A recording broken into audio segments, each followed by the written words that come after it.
All right, everybody, welcome back to another episode of Everyday Whiskey. I'm Dan. And I'm Mike, and this week we are bringing back something we used to do quite often, but a budget bottle series. Everything you see in front of us is probably budget of budget. We are talking sub $25. Most of them are actually about $20, with the exception of this guy who is about 23. So that's a pretty good deal. Sub $25 for a bottle of bourbon. And I think the last time we did this, and the reason we're doing this to be entirely transparent with everyone, this is a new product by Willett. Yes, new to our market at least. And Mike just released. The company Mike works for, that's kind of their new baby within the Willett brand, because it's a really budget-friendly option. Oh yeah, for your Willett drinkers, considering most of Willett's products start at $40 and go up from there. Yeah. So it's really cool. We're all pretty excited to finally have this here in Jersey. We've tried it before, so we're gonna do it on camera this time. Great little bottle, a lot of history. The mash bill. You want to bring that up? Yeah. I have all the notes on here. A little bit about this. This is core Willett. This is the mainstay of Willett Family. It is pretty much the mash bill that starts everything. This is the bare bones, what kind of everything else evolves Basically from what the pot still and your purple tops and yada. Yes, this is where it all comes from, this guy right here. So this is really cool. It's the foundation of Willett. All right, so mash bill. Mike texted me because obviously his phone's recording right now. So 72% corn, which we both established is actually pretty high. It makes sense. 13% rye, relatively normal, and 15% barley, again, relatively normal. Yeah, exactly. And it's 90 proof, aka 45% alcohol, and then there's a little, I guess I'm doing a story time with Chan this week. Yeah, if you want to do it. Named after the Calumet Farm racehorse, Old Bardstown is the inaugural Willett family bourbon. The whiskey in this bottle is the original recipe. The whiskey serves as the foundation for, you just said all of this. Yeah. the bar at Willett and its favorite, the whiskey serves as the foundation for many of the cocktails featured at the bar at Willett and is the favorite among bartenders. Yeah. Now this they do proof this down. So it originally enters the barrel about 125 proof, then they proof it down to 90. This will be the lowest proof item that Kentucky Bourbon Distillers / Willett will offer. They don't go any lower than 90. What's the pot still at? I thought that was 80. Nope. Is that higher? Nope, that's 101 possibly. Oh, it's higher. Okay, never mind. Yeah, so they don't go any lower than 90. Quite frankly, I love that about it. I think 80, after doing this for so long, 80 is just way too low. 80 is kind of like water unless you're making a cocktail. Yeah, it gets way too low. 90 is pretty much where I think everyone should start. But the one thing I'll note here is, so these are purposely picked, these bottles. So this is Sazerac. They're basically their cheapest entry-level whiskey you can get outside of Old Kentucky Tavern or something. Yeah, something real bottom. This is something like the cheapest of quality bottle they have. This is Heaven Hills, one of their many entry level. You have Rittenhouse Rye, your Evan Williams, 100 proof, whatever. Yeah, that's the one bottle I wish we had. I forgot it at home because I didn't really realize we were going to need it. But the Evan Williams 101 that would be a tough contender. But this is, I think, the most iconic budget bottle that Heaven Hill makes. Early Times actually was acquired by Sazerac, but this is a pre-Sazerac purchase bottle and bond, and this is my favorite budget bottle of all time, and that's why I wanted this video to happen, was because of this. Yep. These are just fun to drink too. So, all right, we've been gabbing. Let's get into this. We're going to start off. They're all 90, basically we have 90 proof, 100 proof, 100 proof, 90. We're just going to do it in order from, if you're looking at the camera, from right to left. Yep. And we'll go from there. So we're going to start with the Benchmark Small Batch. Sweet. Now, none of these should have a rating. If they do, and the Benchmark you guys remember better than we do, congratulations, first of all. And second of all, feel free to drop a comment. But we are just going to re-rate everything right off the bat. The only bottle we really wanted to get technical on was this one, since it's new to the channel, new to the state. The rest we're just kind of going to go taste through, because we have had these on previous segments before. Very musty. It is. I haven't had this. And this is there's barely anything missing. Yeah, this is there's time. no air issue with this. It's kind of a fun nose. It's wet earth, kind of musty, little dirt. Oh wow. See, even though this is 90 proof, this has a very soft body to it. It's got that really soft, sharp kind of corn ethanoliness to it, sweetness. And it's soft. It's Does soft it have enough. a Nashville on here? Or anything? I don't think so. No, probably not. Very good. And again, we're gonna re-rate all these because again, I don't remember what the ratings are, so we're just gonna pretend like we never rated them, and we're gonna see if we find the old rating, we'll see if it's changed since the last time we've had it. Very good. Very basic, like kind of herbaceous, sweet, kind of corn bounce. I was gonna say it's definitely a corn mash. A little bit of that black tea kind of vibe to it. Yep. I don't know. Like again, all these have to be rated with price in mind. So like, how good is it for what you pay for it? Because obviously, none of these. If you're gonna put this against like we'll throw like a Heaven Hill 7-year bottle of bond that's $50. Yeah, that's gonna be way better. Yeah. But for the price, are these very good? Are these valid options? So for me, with price in mind of $20 on this, it's like a 7.5. I'm happy with that. I think it's above average, even though 0.5 is only slightly above average. It's still above average. Really good. You get a lot of bang for your buck. I mean, and that's kind of the foundation of this whole channel to begin with, is finding your everyday bottles. Yeah, that are delicious. and if you're getting into bourbon/whiskey, $20 can get. We're trying to tell you, like, if you don't have a lot of money and you don't want to spend a lot of money, $20 can kind of get you into some interesting stuff. Yeah, there's a lot out there. To me, this is the most iconic label for budget bottles. Mellow corn, definitely. Ever. And it's a 80% corn, so it is a corn whiskey. Technically, not a bourbon. What's even crazier... And you smell it. Oh, yeah. Holy shit, that's like freaking straight up movie theater popcorn. What's even crazier is that, like, if you are getting into bourbons, there's a plethora of things you could choose from for $20. But even if you bump that budget up to, like, $40... Well, yeah, at that point... Holy shit, the amount of bottles at your disposal that you would otherwise probably overlook is insane. Yeah, we'll keep it in the Willett family. Like, at that point now, you're looking at, Johnny Drum or the old Bardstown Estate bottle. Yeah, Bardstown Estate. Don't get confused. The old Bardstown Estate bottle is different from this one. That's a $40 bottle. That's also, I think it's 101 proof. Yeah, that ups the proof of this, basically. Yeah. But yeah, you have a lot of other options at $40. Because also in there, you've got Jefferson's, Woodford, Nelson Brothers. You get Penelope with their 4-grain or their wheated mash bill. There's a bunch of stuff. So much. And then back in the day, and even now, if you're careful of where you buy from, that even gets you Eagle Rare in some places. Which 45 now. 45 is the cheapest you'll see it now. That's still not bad. Smell that. This it's such a fun nose. It's like, dude, it's like buttered popcorn with mint. Yeah, that is. I love that. I don't know, it's a fun nose, man. Oh yeah. Oh yeah. Dude, it's just like, it tastes like corn on the cob. It does. It just tastes like corn. Yeah, like I know that is such a like cop out of like it's true. It like, if you were to make corn into whiskey, which what whiskey is, this tastes exactly like corn. And don't kid yourself. This bottle is actually, just like Evan Williams 101, this is pretty renowned within the bourbon community also. Yeah, it's a lot of people recommend trying this, or at least picking it up and having it, because it's a good example of an. And it's not a joke bottle. Like the label's super gimmicky and like kind of childish and weird, but it's for a point. I just think it's got a real classic label to it. It's kind of, to me, I would call it like kitschy cool. Like it's like an ode to the 1970s. I was going to say labels. 70s labels. It gives me a mellow yellow, old like Four Roses vibes, because Four Roses used to have a yellow label like this too. And I got one right back here. Remember? Do you actually have one? Yeah. Oh, that's like the 10-ish, but well, this is 1963. So that's 6. That's even older. Yeah. But the Four Roses used to have, for the longest time, actually, when we first started, Four Roses was still yellow. All right, so mellow yellow, I like it way better than this. I do too. I think it's tenfold. Way cooler flavor, way more fun. You want me to go on the rating? Yeah, I don't think there's a rule against budget bottles being an 8, right?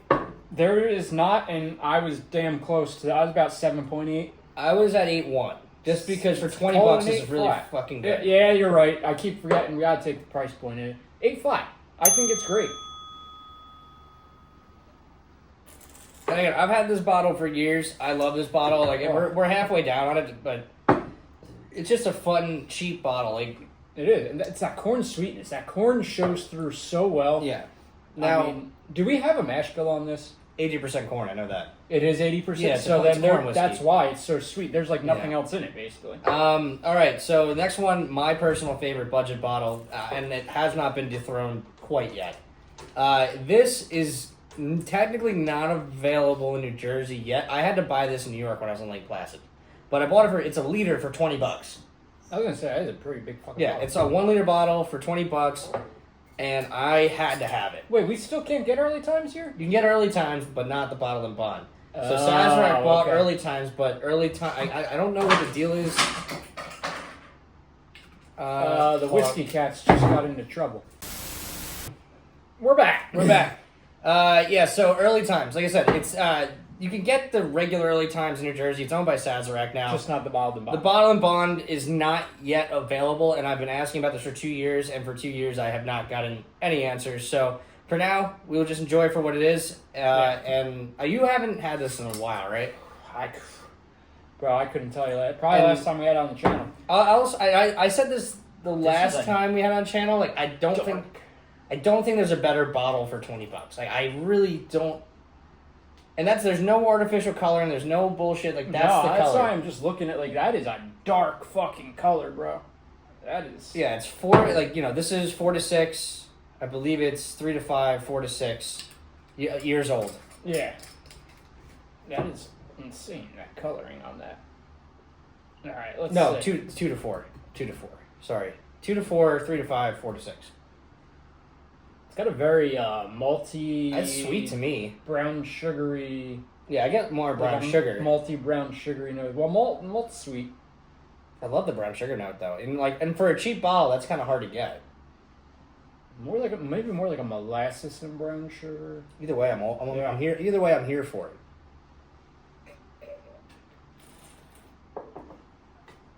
There we go, 100 proof. That's what I like. Oh man, and that just tastes like bourbon. It's a beer that tastes like beer. That's a bourbon that just tastes like bourbon. I get. It's funny because I was gonna say it looks like this, and now I kind of get it that it tastes like it. Almost like sweet tea. A little bit. It's got this a sweet tea-ish sweetness to it. Sweet black tea vibe going on. It looks like fucking sweet tea. There's not a heavy char tone at all to it. No, I get it on the finish. A little bit on the finish. I agree with that. Very much so on the finish. You can start to taste the oak in the char, but it's not prominent like most bottles, and especially like what I like in a bourbon. To me, this tastes like it's okay. So the palate tastes like a much more expensive bourbon, right. But it's very light in texture. Mm-hmm. There's not a whole lot of viscosity to it. The finish is a little short on it. But again, this was $20 for a liter, and it's really fucking good. Yeah, and I'm loving that 100 proof. I like to bump it up to that. All right, so if this was 8.1, that's 8.2 to me. It's a smidge better. Well, this was 8 flat. 8 flat, so I would say maybe 8.2 on this for me.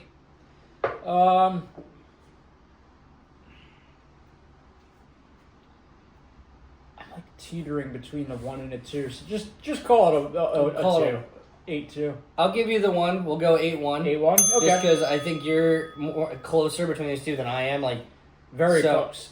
But fantastic. Again, look at the difference in color between these fucking two. It's also a vast difference in mash bill and breakdown and everything. Yeah. Same proof, so it has nothing to do with anything. Again, it's a really good bottle. All right, so the moment we've been waiting for, Willett's brand new old Bardstown. We're gonna call it, your budget bottle value option. We'll go with that. These are all screw caps, aren't they? Everything's screw cap, no corks. There you go. All right, so let's see. Can you believe, even though we just tried this 2 weeks ago, I already forgot what it tastes like? I don't drink a lot when we're not doing this. I'm putting it out there. I have so many fucking bottles at home, you would think I'm a severe alcoholic. I don't even think you drink that much off camera either anymore. No, not anymore. I used to have a glass or two every day, and you can see. I honestly apologize. You can see it on Instagram posts. I really only post when I drink something. I don't want. I don't want to fake a post. Like, I don't want to just pour something in a glass, take a picture, post it, and then pour it back in. Because to me, that's kind of cheating. Yeah. Because if I'm going to post it and I'm into it, it's because I'm drinking it. Yeah. So if I don't post for 9 days, it's because I haven't felt like drinking for 9 days. That's all. That's all it really is. But when I do have some glasses and whatever, there's a lot more posts coming out. That's all it is. Or we have a video coming out. There'll be a post for the video. Yeah, I think the last time I had a glass of whiskey was 2 weeks ago. Was when we brought this around the state, and I worked with the guy from Willett. I'm trying to think. Chris. Chris. Yeah, Chris. Yeah, the VP. He's a VP at Willett. VP of sales for Willett. I'm trying to think, but since then, I've definitely drank. I've had like beers and seltzers and shit. I haven't had any whiskey. We got into it on Sunday pretty good. Yeah, we had a good time Sunday. But no, I don't. Even that though, we didn't even pour out a bottle on Sunday. Normally, we always open something. I had tequila. I was drinking tequila. Did you? Yeah. All right. So yeah, it's been. I already forgot what this is like. So I think the most out of the four so far, I think it's the most more. It's a more basic nose. It's a basic nose, but it's very well balanced. I would say it's basic, but it's balanced and clean. You could tell it was like crafted with love. Do you get a little? It smells like cumin. I'm gonna be very honest with you. I have no fucking idea what cumin smells like. I cook with it and I eat it. Let me grab it. It smells. Never smelled it. There's like some sort of like weird baking spice quality to it.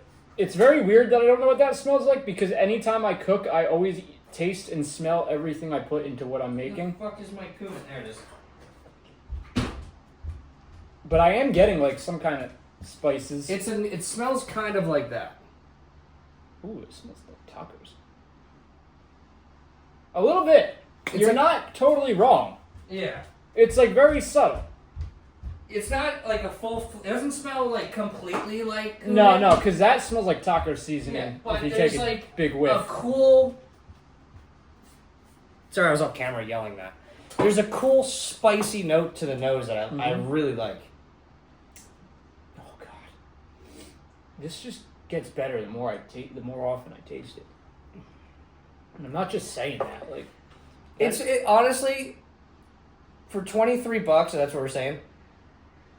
It's really good. Like heavy black tea, heavy corn. Yeah, heavy black tea, heavy corn, but really, and I hate. You knew me hate this word. Yeah, it's really smooth. It's incredibly smooth. You know what's really cool that stands out too, though, and this is why Willett does it. That rye shows through. Despite only being, like 15% or whatever the fuck. The rye shows through in that cool little. It's not a rye. It's like dill and tone. black pepper. Yeah, it's like I get black pepper and I get more of like I don't know if I want to call it dill. No, not really. But it's more of like just like this cool little like herbaceous note to it. But it shows. The thing is it shows through. Like Willett is really, really good about playing with their mash bills and making sure that each element, despite the ratio, shows through on the palate, and it really does. You taste the corn indefinitely, up front, in the middle, and even at the end. But you can note that barley and that rye spice in there. Yeah, I think like they did a really good job, like from nose to palate finish of it being well balanced, still having like hints of complex flavor throughout the palate, but also still like kind of retaining this old school bourbon kind of vibe to it. Yep.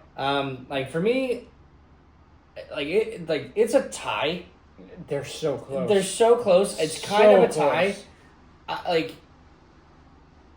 The only reason I'm gonna give it to Willett is because you can't get this in the state. Yeah, that's true. So this is gonna be readily available starting like probably a few weeks or so, something like that. Should be like now, actually. Yeah, either way. Yeah, probably tomorrow. Wait, yeah, because month ended today. Yeah. So August ended today. The liquor industry months, they don't match up with calendar months. No, they just pick a day. They just pick a day beginning of the next month and call it the end. Yeah. So actually, it should go live tomorrow, I think. So I'm at like an 8.4. I was at 8.3. So 8.3.5. 8. No, we'll go 8.4. I'll go 8.4. Okay, we'll go 8.4. I'll go 8.4. That's fine.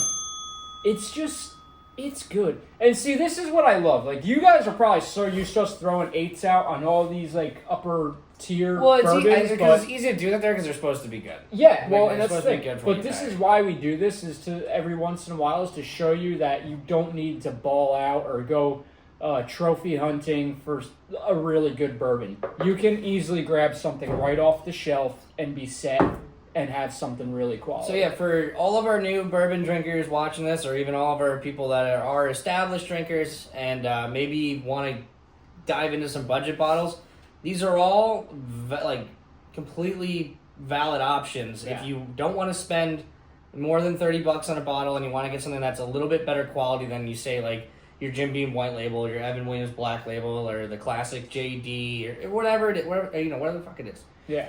These are offbeat, really good products, and like Willett continually probably makes like some of the best quality liquid on the market. They're really good. And I do think they're a little underrated. Yep. For what they do, just because I think the pot still's gotten a lot of hate lately for not a whole lot of not any good reason. Mike and I both like the product. I don't get the people saying that it tastes like, whatever. Either way. Yeah. I don't get people not why they don't like it. I think it's just very easy to hate on something when someone does something well. But either way, I think Willett just did it again with this budget bottle, which I've never done before. So I'm really, really curious to see how this does in the market, at least in New Jersey. And another fun fact with Willett, this is Heaven Hill, right? Yes. These two bottles are neighbors. So literally right on the other side of Rowan's Creek is Heaven Hill. Same crop, same soil, Yep. same everything. They are neighbors. They work with each other once in a while. They don't collab, but it's cool to know that they're neighbors with one another, and they help each other out. In what Heaven Hill and Willett. I'm sure Heaven Hill borrows some sugar from Willett once in a while, and Willett give them a teaspoon or something. I don't know. Which is cool. But I do want to. Do you have the rating for Evan Williams 101? It's from 3 years ago, dude. I have no idea. I kind of want to do a battle of the budgets. So if I want to put EW 101 up against this, definitely. Yeah, I would be curious to do it. Maybe next time we get together, just remember to bring it and we'll do it. Yeah, I would love to know, because Evan Williams 101 is one of my all-time favorite budget bottles, and it's a shame it can't be here. But that's for another time. So everybody, thanks for watching. Cheers. Really appreciate it. Cheers. Peace.